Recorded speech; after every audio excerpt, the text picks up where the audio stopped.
era el tema del sueldo mínimo. Toda la discusión que se daba en torno a esta verdadera fijación de precio, sí, que es el sueldo mínimo. Nos pregunta, bueno, es un seudónimo, ¿qué opinas sobre la eliminación de este sueldo mínimo? Soy totalmente partidario de eliminar el salario mínimo. La gente que no ha estudiado economía cree que eso es ser mala persona, porque entonces le van a pagar un peso o un centavo a los que van a trabajar por ese salario, pero eso es totalmente falso. Mira, a cualquiera de los que están viendo este programa, si Bill Gates, que es el hombre más rico del mundo, o Jeff Bezos, creo que es el más rico del mundo hoy en día, va y les dice, trabaja para mí 45 horas a la semana y te pago 20 lucas al mes, tú le vas a decir que no.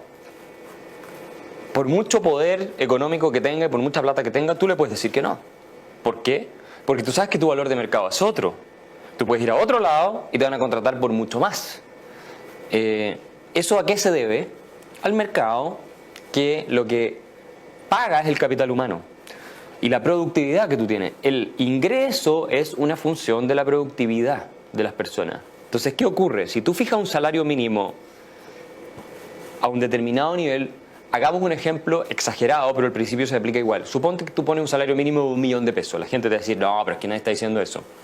Pero es que en economía esto te sirve para entender cómo funciona la ley de oferta y demanda.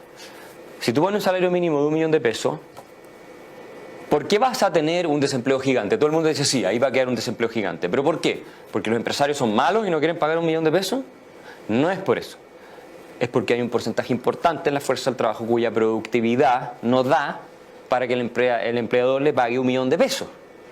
Y por lo tanto, si el empleador lo hiciera, entraría a pérdida y termina quebrando. ¿Ok?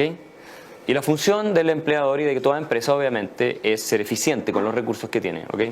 Bueno, lo mismo pasa si tú tienes salarios mínimos más bajos. La gente que no alcanza a llegar a ese nivel de productividad es gente que se queda fuera del mercado del trabajo. Por eso yo soy partidario de eliminar el salario mínimo, porque es lo que más perjudica a la mano de obra menos calificada, a los trabajadores menos calificados que al entrar al mercado del trabajo pueden adquirir esas calificaciones y pueden ir mejorando su ingreso en el camino. Lo que sí soy partidario de todas maneras, para que no quede esto así, es de un ingreso mínimo, que no es lo mismo. El ingreso mínimo es, que por lo demás Friedman era partidario de algo parecido, ¿ah? El malvado neoliberal que nunca leyeron los que lo critican, en general, o pocos lo han leído. Bueno, era partidario de esto, me tengo que burlar un poco por las caricaturas que hacen de él, ¿no? Son tan ridículas a veces. Era partidario de suplementar el ingreso de una persona de manera tal que no estuviera debajo de un mínimo. Obviamente, ¿cuál es ese mínimo? Tiene que discutirse y hay que definirlo. Pero tú lo suplementas no con una ley que establece un salario que obliga al empleador a pagar, porque con eso generas desempleo en un cierto segmento.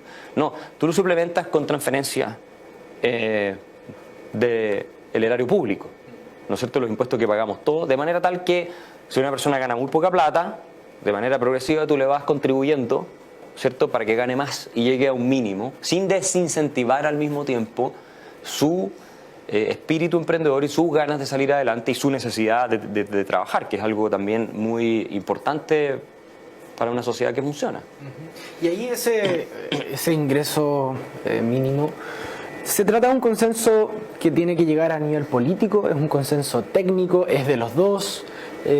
No, sin voluntad política tú no puedes lograr absolutamente nada. Y el salario mínimo lamentablemente se ha convertido en una especie de mantra, una cosa así irracional, completamente irreflexiva. Pero yo creo que si uno lo explica bien y al mismo tiempo señala y agrega el componente del ingreso mínimo, o sea, no es que la persona se va a quedar sin un ingreso dentro de cierto nivel, puede sacarlo adelante, de todas maneras.